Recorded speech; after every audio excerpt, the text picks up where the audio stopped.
Nice to see everyone kind of coming in and from all over the world, which is always my favorite part.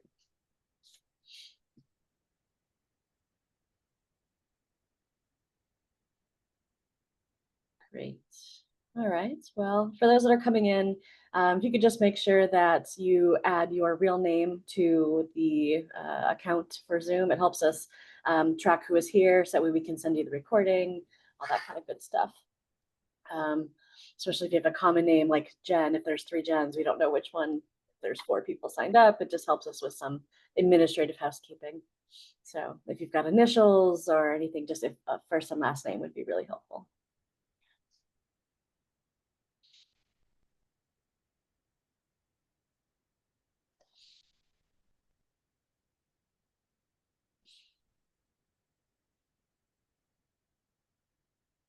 All right.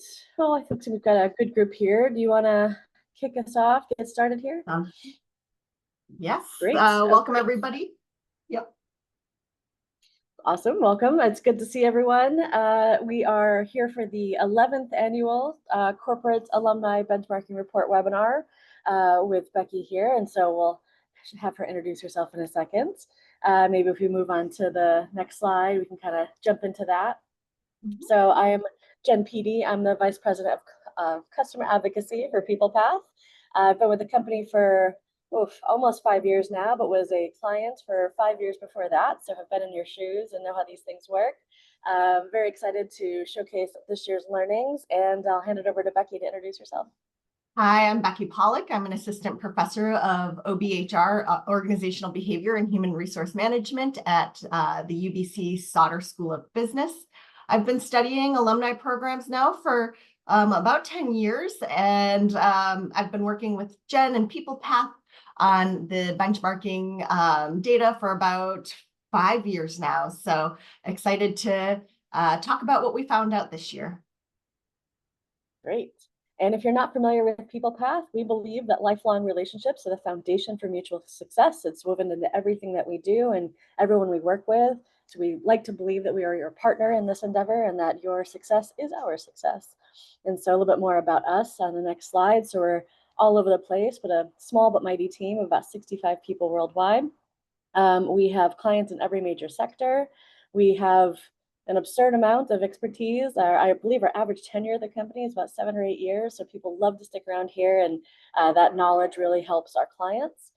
We have clients everywhere, but we are primarily we have employees everywhere, but we're primarily based in Seattle, Munich, Pilsen, and I'm in San Diego, and there's a few other people around the country, also in the New York area and London.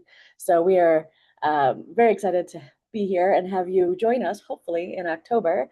We'll be in New York. We go every year. This year will be hosted by Accenture. This is a free event. It will take place on Friday, October 10th from 12:30 to 6.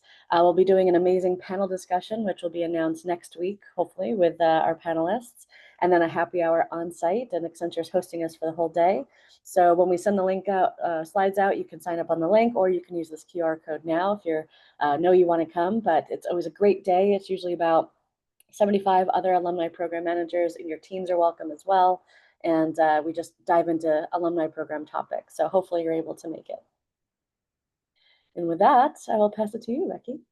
Yeah, I'm excited. I'm going to be trying to attend the event as well. So it's always a fun event to really dive in with a like-minded community. So let's dive into the 2025 report. This year we had specific goals. So if you recall from last year, last year was our 10-year anniversary of reporting on alumni programs. So this year we wanted to move on from kind of that broad overarching look into alumni program data and look a little bit more at those year-over-year trends again. You know, what exactly is changing from 2024 to 2025. With all of the changes in the environment more broadly, we also wanted to look a little bit more closely at how alumni programs are integrating this transition from exit and thinking about, well, we know so much about how organizations are bringing employees into organizations, but how are they also helping facilitate this transition out of the employment relationship? And then, of course, the big topic that I think everybody's talking about is AI. So we wanted to know a little bit more about how AI is going to be shaping alumni programming in the future. So let's dive in. We always start with looking at, well, how are the characteristics and the offerings of alumni programs changing over time? In 2025, we did see some steady growth in the average size of alumni programs. So in 2024, the average number of registered members was about 12,236. We did see fairly, growth, a jump in 2025 to 15,724. So we are seeing that as alumni programs are maturing, their registered members are also growing in size. This is not a surprise. With organizations, the number of employees tends to hold steady as people move in and out of the employment in the workforce. With the alumni programs, they just keep growing, right? People register and they don't necessarily have that turnover and exit. So the alumni programs themselves are growing, which really emphasizes the need for thinking about this base of alumni more strategically. One thing that was really interesting was thinking about the alumni program budget. We always look at these numbers. And in 2025, the average alumni program budget was 172,512, as you can see. But, we wanted to kind of take a closer look at different segments of alumni programs. So we broke it down by the program budget. We broke it into 3 different groups. Alumni programs that have a budget of less than 100,000, alumni programs that have a budget between about 100,000 to 300,000, and then those with a budget of 300,000 and more. And here you're seeing very big differences in the amount of resources going to different types of alumni programs. So when the program has a budget less than 1,000, we're seeing an average budget of about 42,500. But when those programs are getting much larger, when we look at alumni programs that have a budget of 300,000 or more, the average amount of the budget was about 467,000. So we are seeing big differences across the alumni programs in terms of how much money and resources is being allocated to these different programs. We also always look at, how are different organizations managing their alumni program. And here, again, we see consistently that most organizations are using a dedicated third-party alumni management platform. As these alumni programs are growing, as they're requiring more resources, it's really important to have that dedicated platform. It's easier to manage. You can see your data more easily and quickly, as well as kind of just have that central location for alumni themselves, so they know exactly where they need to go to get those alumni resources. This hasn't changed too much, which is kind of great in some ways. We see a lot of change on some aspects, but the alumni program benefits, those offerings to alumni, to the alumni base themselves, we see a core set of benefits that is consistently offered. On the platforms, they generally offer things like company news and information, alumni newsletters and stories, the alumni website itself, and of course, in-person events to really connect alumni and keep those interactions going. So we do see that there is this growing interest and need for different ways of communicating with alumni. So this year we saw 16%, which has increased over time. And we expect to see that grow further in the future of alumni programs offering a mobile app as another way to connect with the alumni program. While we kind of expected to see this consistency across those core standard features of the alumni program, it was really fun this year to ask a little bit more about, okay, what are some of the innovative alumni programs doing? And we got some really interesting feedback from some of the programs. Some organizations are publishing an alumni yearbook. So think about your high school or college yearbook, and you have different cohorts of alumni. So There's an alumni yearbook that's keeping people updated about who's in the alumni program and what they're doing. Some organizations are including alumni in volunteering or CSR opportunities. The big one that I hear more frequently and that I hear a lot of value from alumni themselves is mentoring programs. So many alumni leave the organization but still want to give back or still connect with people currently in the organization. So creating these mentoring programs helps keep alumni connected to the organization. And then, of course, as we have continued needs for wellness and mental health in the workplace, a lot of organizations are opening up those benefits to alumni as well. I'm going to hand it off to Jen here to talk a little bit about the ways that alumni programs are managing AI. Yeah, absolutely. So this was an interesting time to ask this question. We've kind of asked it at our events the last couple of years. And we get a little bit about about a third of people saying, yeah, we're testing the waters. And as you'd expect, over the last few years, it's grown. So this year when we asked the question, it was interesting because 64% have expressed interest in using AI in a variety of ways. It's whether they're having an internal tool or whether they are just using something as simple as ChatGPT or Copilot. These things are becoming more pervasive. 26% said that they were using chatbots to support their alumni, which is something that's relatively new in the last year. And 9% said that their organizations just do not allow them to use any tools. We expect that to change over the next couple of years. AI is something that we can't avoid and does help us speed up some operational things. But the uses is something that we're looking into going after this report of maybe diving further into just to get an idea of what people are doing with it. PeoplePath does offer some AI options. So we have something called Profile Sync, where it helps people fill in information about their alumni audience. So you can do a search and it can scour the internet looking for information. It will look at this information. You can set it up a variety of ways, but it'll help you fill in the blanks for maybe some very important people or a targeted type of audience. And so you can do some great campaigns and outreach to alumni you might not otherwise get a chance to reach out to. So that's how we're using it. We have a very big roadmap coming up that includes new innovation in this way. And so if you're a client, we have an upcoming product updates in the fall. Roadmap review, we usually do those about twice a year. So that's the best way to get an idea of what we're up to as far as PeoplePath is concerned. But in general, the entire alumni audience and world at large is using AI quite a bit. So excited to see where this goes in the next couple of years. It's definitely unavoidable these days. So I think we'll definitely see that number go down in the future. Absolutely, yes. So great. All right. Yeah, wonderful. Thanks, Becky. Yeah, so the next section will be about the integration with the employee life cycle. Of course, we can't have alumni without that employee, that employment period. So this is something we've consistently kind of promoted and supported, is thinking about how to really make that transition from the employment period into the alumni program a little bit more smooth, making sure it gets integrated from the very start. And speaking of the very start, this has also held fairly consistent.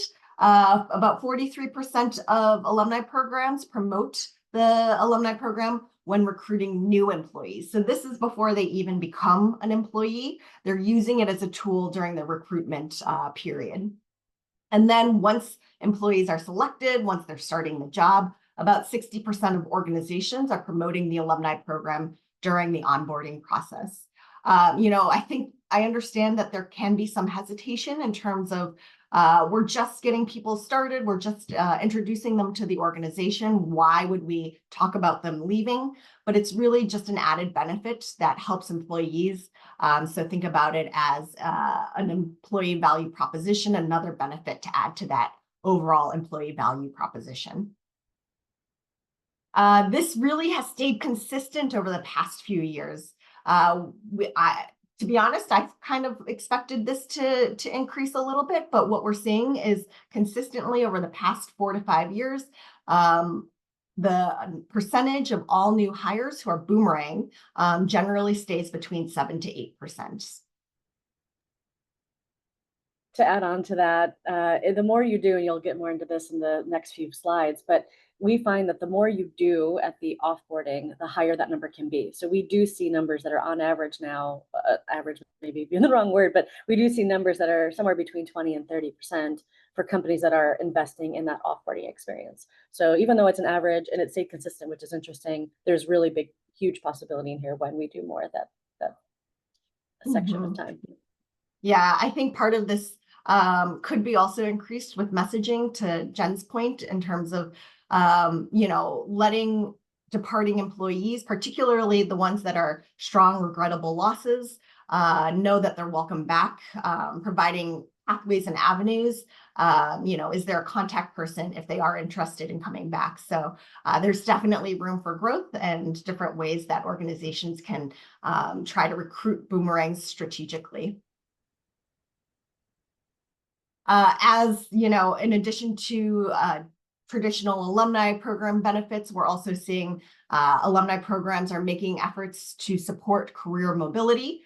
This generally is on the platform itself, or benefits provided to alumni in terms of helping them move into different roles, helping them continue to grow their career after they exit. So this can include things like job postings at that focal organization. Some organizations, it's not quite as popular, but some organizations will also allow alumni to post their own jobs or post jobs at other companies to, again, really allow their alumni to see the wide variety of career opportunities that are out there. We're also seeing that they are allowing for postings for contractor positions at their own organization or at other companies. So even if it's not a full-time role, we're seeing so many more people not have these traditional career paths. They're trying different jobs, being kind of their own boss as a contractor. So organizations are beginning to support this as well. We did have a question. So the question was, for the programs that are promoting the program when recruiting new employees, do you have any insight into what specific impact that has?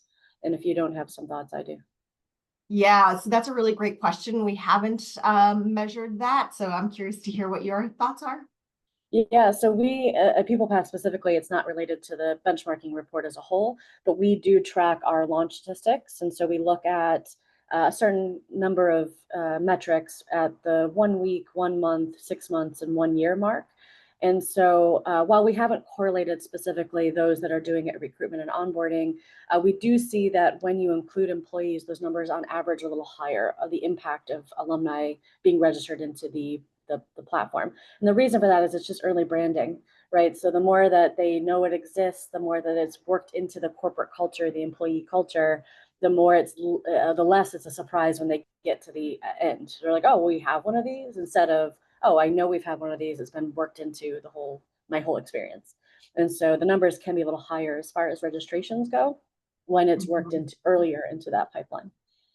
And I should add that I do have a research project that we looked at how potential applicants responded to recruitment ads that advertised the alumni program.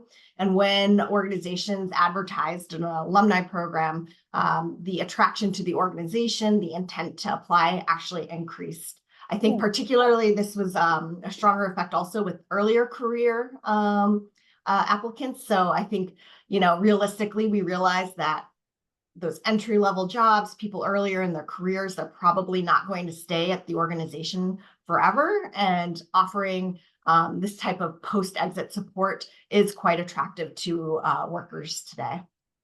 Yeah, and I just noticed the change last year in the labor statistics here in the US, that it went from 2.9 years to 2.7 years as the average tenure for those under 35. So it is trending downwards that younger people are staying less time at companies. So these things definitely help when it comes to being able to tell a story consistently, build a narrative, and then when they get there, they're more likely to be a part of it. And similarly, we're seeing some of those same mobility stories for executive level or C-suite. Even I believe about 10 to 15 years ago, most CEOs and most executives had stayed in the organization their entire career. But the executives that are being hired these days do have a wide range of organizations that they've moved throughout their career. So we're seeing, this mobility not only be something that's keeps career motivation, but also supportive for advancing in the workforce. Yeah, and that matches the other update, which went from 4.1 years to 3.9 years for all ages, which means that, yes, even executives are moving around more, which is something interesting. Sue asked if there was a link. Topics. I know, I love it's side quests, right? But Sue asked a question if there was a link to your research that people could use, and we can share it afterwards. Yeah, happy to share it afterwards. Thanks. Great. Thanks for asking. Mm-hmm. So let's move a little into career transition support. So career counseling and job search support are currently the most offered in terms of supports to alumni to help them and departing employees to help them transition out of the organization. What's really interesting, though, is, we're, of course, focused on what's most offered, but we're also looking at what are some of the things that are starting to make more of an appearance. And reskilling training is at the very bottom there, you see. So we're seeing it's being offered by about 14% of organizations to all exiting employees. Particularly, with more mobility, with the rapid changes of AI and advancements in technology, we expect reskilling in particular to be something that more organizations are offering, not only to their current employees, but also to departing employees and alumni to really help, again, support those career transitions and that career mobility. For the exit process, this was something that we're focusing a little bit more on in terms of how can organizations manage the exit process to encourage more departing employees to join and be active in the alumni program. What we see here are the most commonly implemented strategies are things like sending an encouraging email to alumni to join the network, providing an automated invite to also remind people to join the alumni program, and provide materials with more information about the alumni program. As you can see, a majority of organizations that we surveyed were doing these types of strategies. And I think I just want to re-emphasize how important that is. It's not just, building the alumni program, providing those benefits. It's really encouraging those departing employees, providing that information to help transition them into the next step.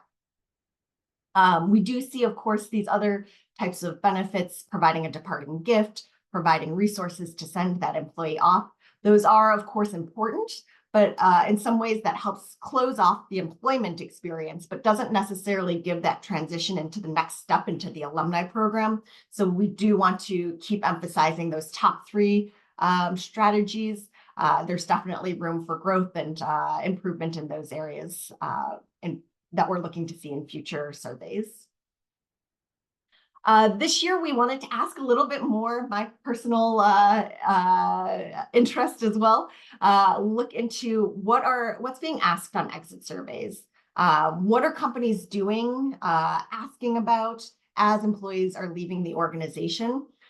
So this year, we wanted to know what kind of data are organizations collecting during the exit survey or exit interview. A majority of companies are asking about the employee's reason for leaving. They are asking about the overall sentiment about the organization, and they're asking about the information for the new employer. As you can see, these range between 60 to 64%. So there's definitely room for growth. Some organizations were saying they're not doing an exit survey at all. One thing that I think I would like to point out here is that exit surveys are often thought about in terms of, well, how do we make changes for employees? What can we ask departing employees to make better for our current employees? But I think what innovative strategic organizations are also doing is looking at, well, what information can we get from the exit survey that will make the alumni experience better? So some organizations are asking, what would you like to see in the alumni program? What kind of programs or benefits would keep you engaged as an alumni? So there's this really important opportunity that organizations can take advantage of to also help improve their alumni program and not just the employment experience. We also wanted to know about tracking regrettable losses. We talked about regrettable losses when we looked at boomerangs. So just to make sure we're all on the same page, regrettable losses is putting that flag on departing employees for the ones that you would have liked to have kept. This was somewhat surprising, actually, that only 34% of respondents reported actually tracking employees that they would like to retain. This is such a great source of information, particularly for that boomerang process. When people reapply to come back, it's a quick and easy way to see if they should be fast-tracked or prioritized in the recruitment process. A lot of particularly early career employees are leaving to get some type of external experience, but know that they want to come back. So tracking this at exit, we're hoping to see this number increase in future years. We also generally ask every other year about alumni program eligibility. So who's being invited into the alumni program? Some organizations only invite executives or managers and above. Professional services firms sometimes only invite those consultants or the lawyers of the organization. But we are seeing that, this alumni program, it's there, might as well make it more inclusive. So 80% of companies invite all alumni in good standing. We wanted to ask. We often get this question, right, where it's, who's inviting who? And the question we always get more often than anything else is, are people allowing competitors into the alumni program?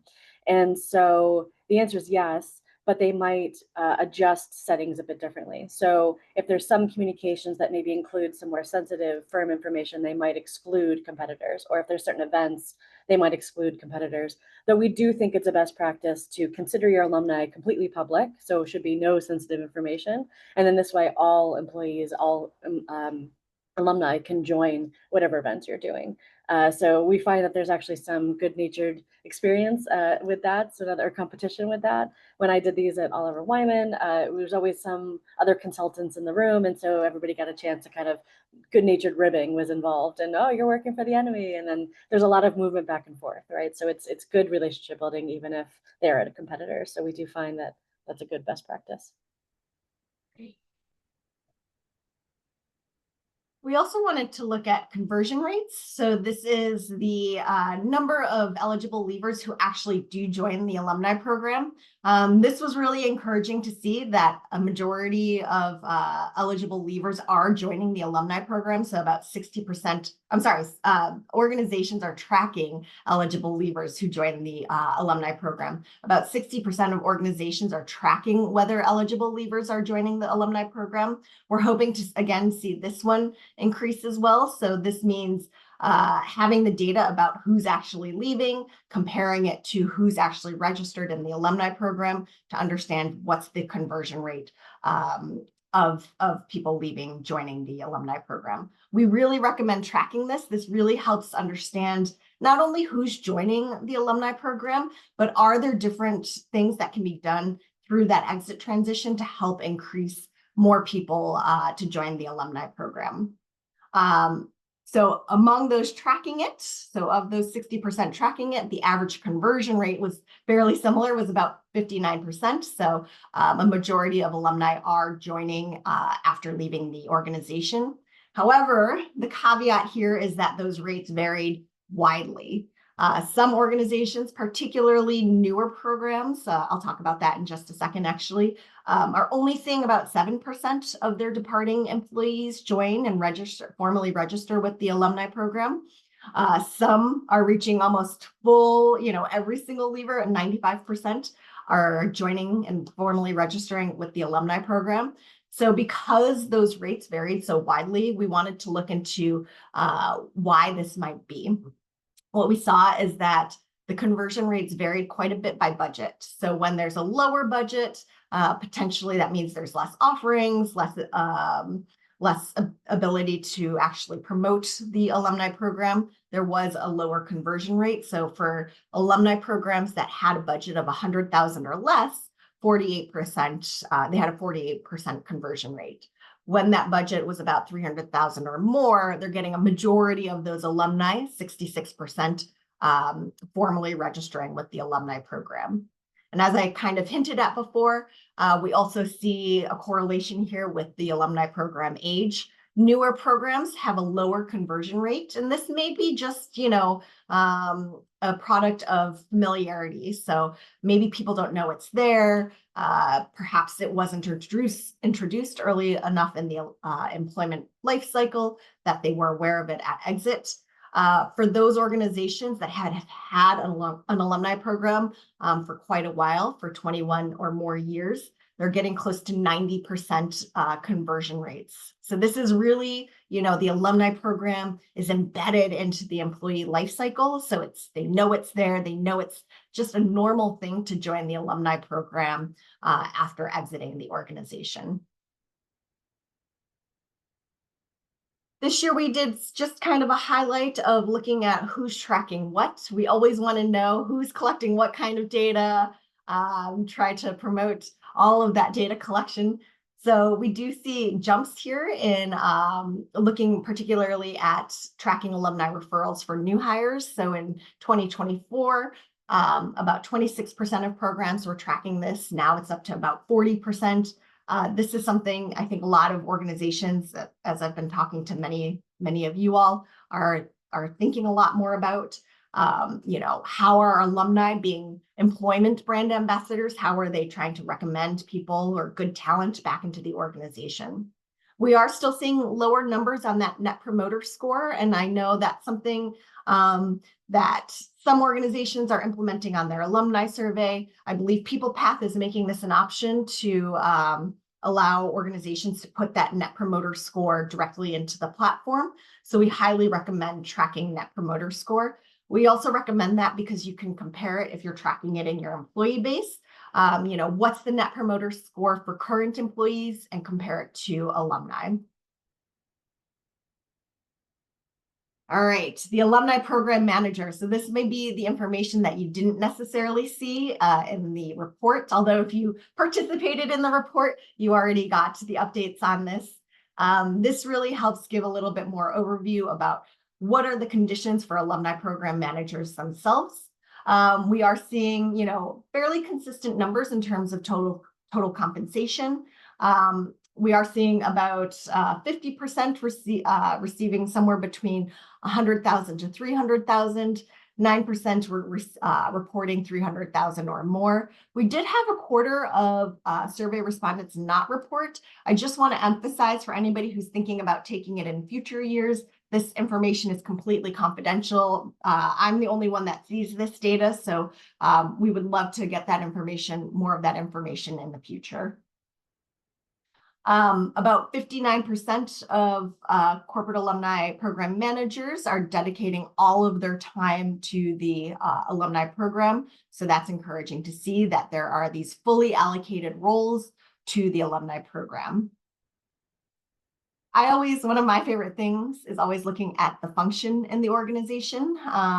We're seeing here that about a third of the respondents sit somewhere in human resources or talent management.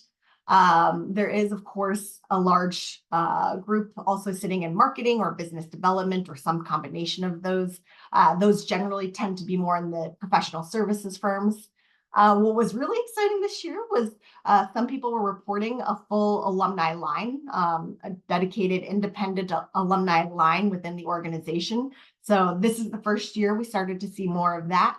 And it's really recognizing the fact that alumni are becoming an important part of the organization's strategy. So that is the information about the alumni program manager.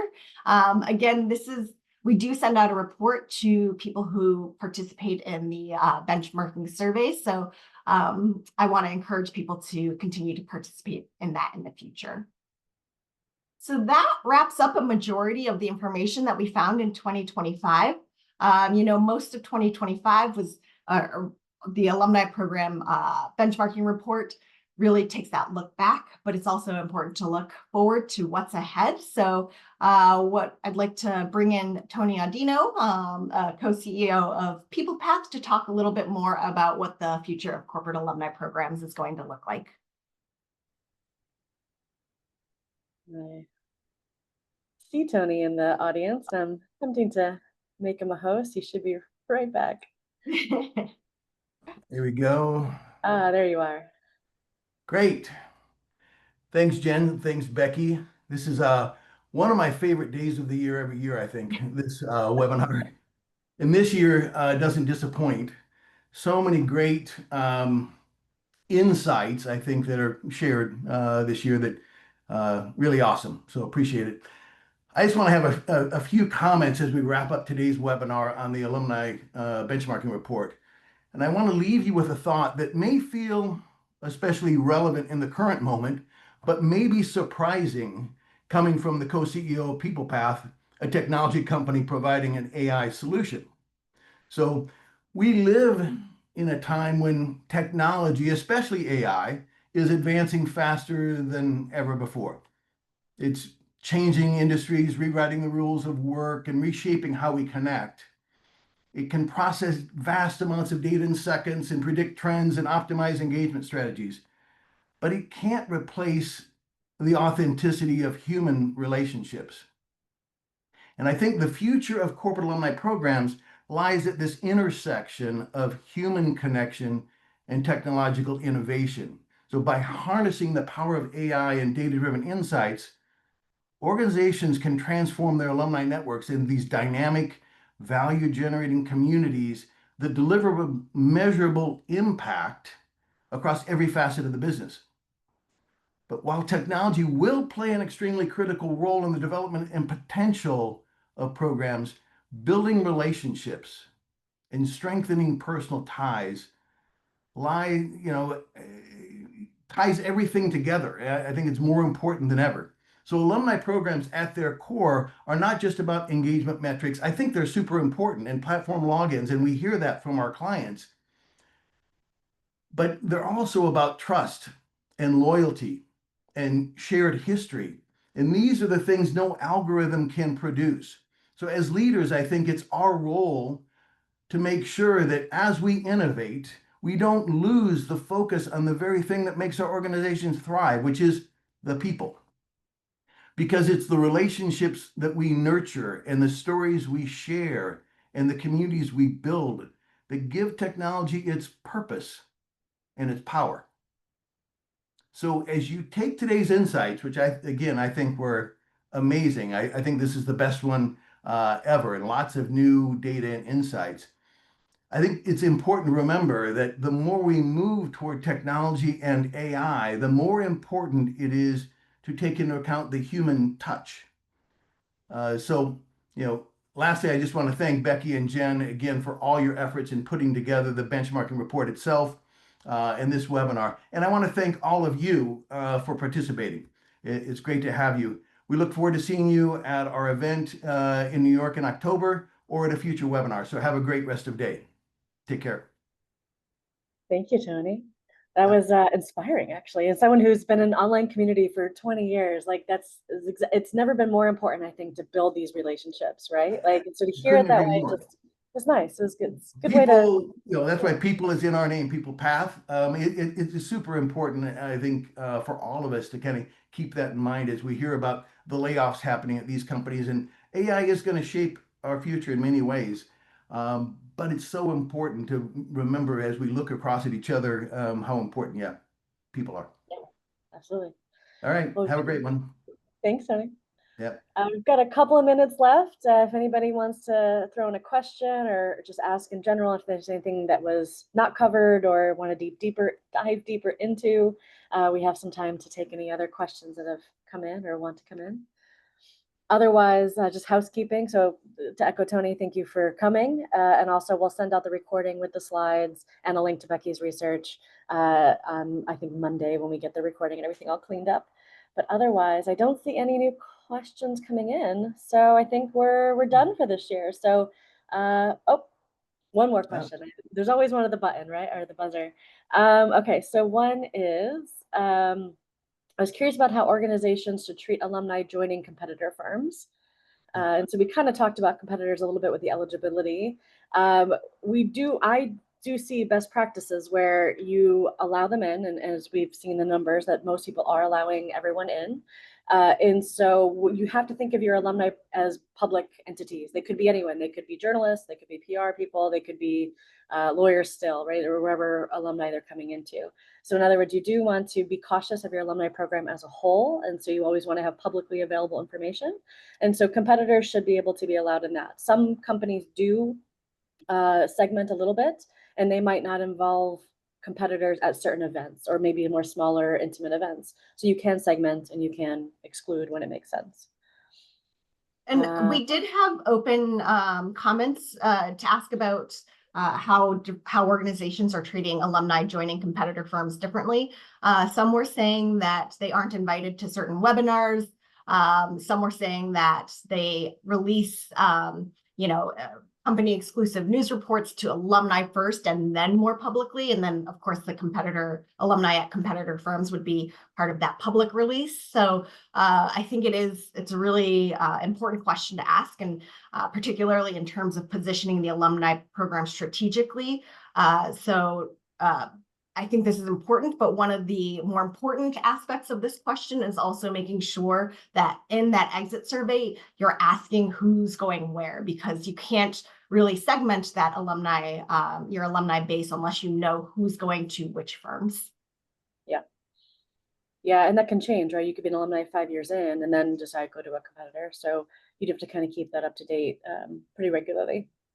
So the other question we got in here is, in the chart of where alumni function sits, would you consider breaking out HR and talent into two separate categories? In a lot of professional services firms, law firms, consulting, et cetera, the talent recruiting function is very different from the HR. And I would love to see the breakdown.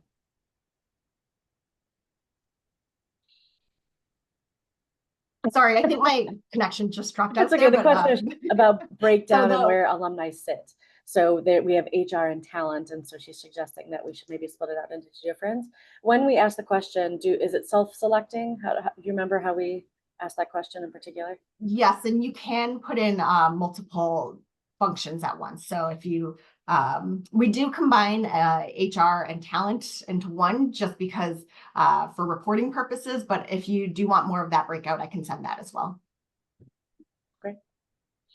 Does the budget data include platform and staffing? So it does include platform, but it does not include staffing. It was outside of your staffing. Great. Can you share the US labor stats report with the recording when you send it? I can try to dig this up, but it's really just a link to the Bureau of Labor Statistics.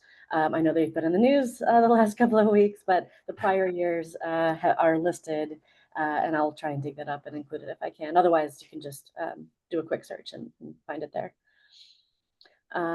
Let's see. I trust the budget numbers do not include related salaries such as dedicated manager. I think that kind of maybe covers the same question as before. Let's see. Will the investment in the alumni programs compete with investment in existing employees, given firms often have constrained resources? I love this question. Yeah, go for it.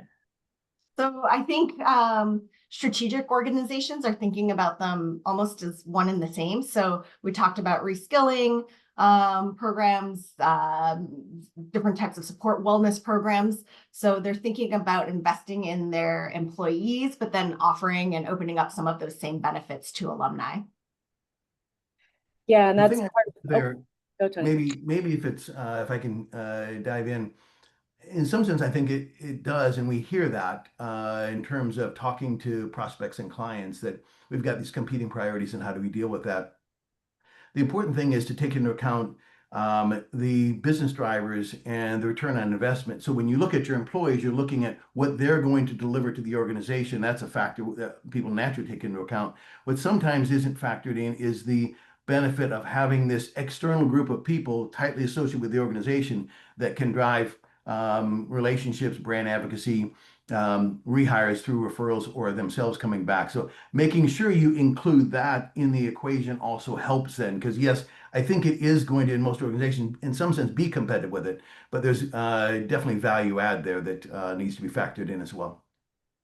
Yeah, absolutely agree. And I think that goes back to most organizations are moving towards incorporating it into the beginning of the life cycle, the recruitment, the onboarding, the experience. So they view it as one holistic idea with that in mind, that eventually you will leave. And we've done a case study with SAP where we realized that people are mentioning your brand about 7 to 8 times a year. And you want that to be positive. And so the more you do, the more you embed, the more you allow alumni and employees to have some of the same benefits and skills, then that becomes more positive. And so those things are happening. And so they're investing in that strategically. And I just want to take this opportunity to make an additional plug. We do this every year to encourage you to measure those returns, because when these questions come up about competing priorities and thinking about, well, what's the return on the investment? This is where tracking the data in terms of how are alumni assisting sales? How are they referring new hires? How are they being brand ambassadors through their net promoter scores? Will really give that argument for dedicating resources and investing in the alumni program in conjunction with investing in employees as well.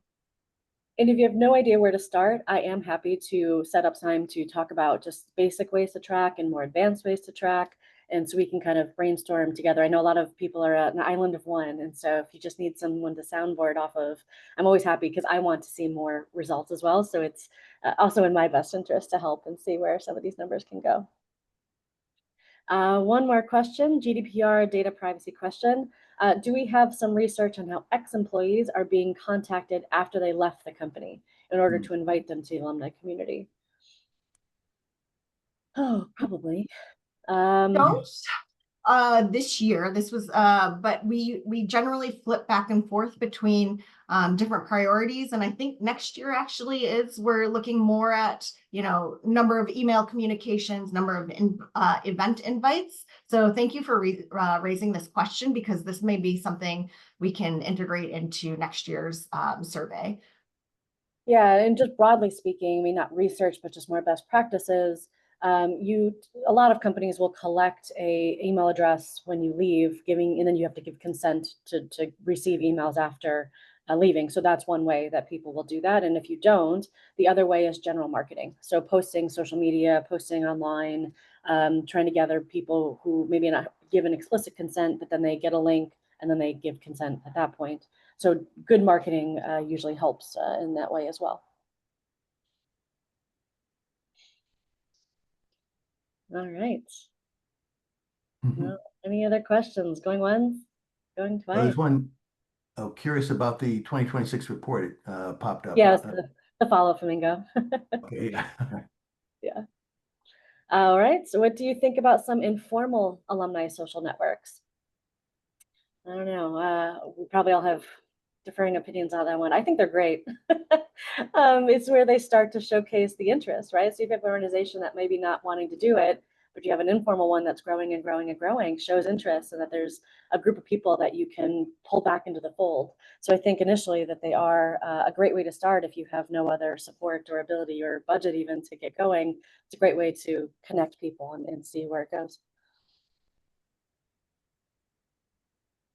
I don't know if Becky or Tony have any other thoughts on that one.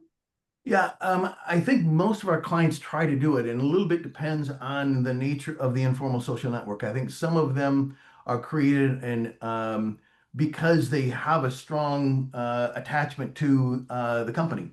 Some of them are set up because they have maybe gripes with the company, and so we've seen it happen both ways. Where the company will reach out to them, and if they're receptive and want to be part of the company's program, I think including them is great. So we encourage companies to have, for example, a LinkedIn group, because there are people out there and it's a great place to attract people into LinkedIn group and then invite them to the more formalized alumni program.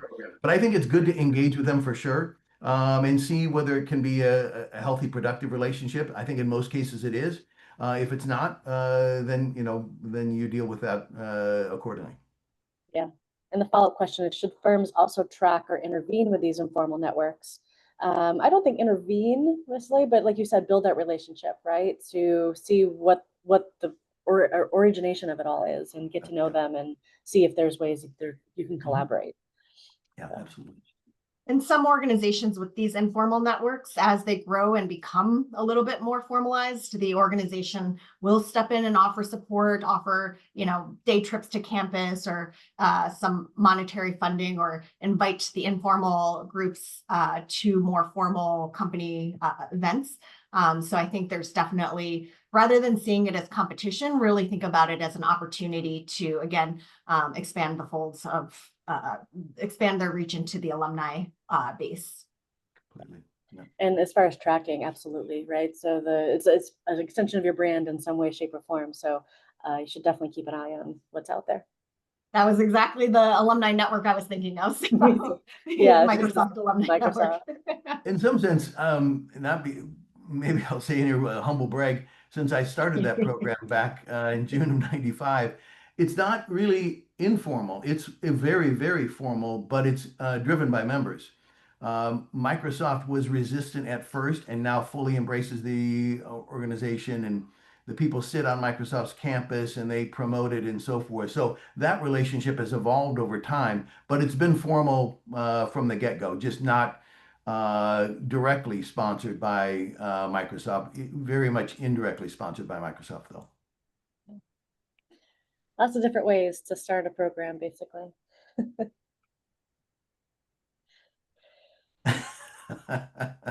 Well, Bill Gates' actual words were, "I think it's the dumbest idea I've ever heard." So people will leave, but Satya Nadella fully embraces the alumni program. So they were a bit resistant. It was a hyper-competitive technology world, still is, but particularly back then.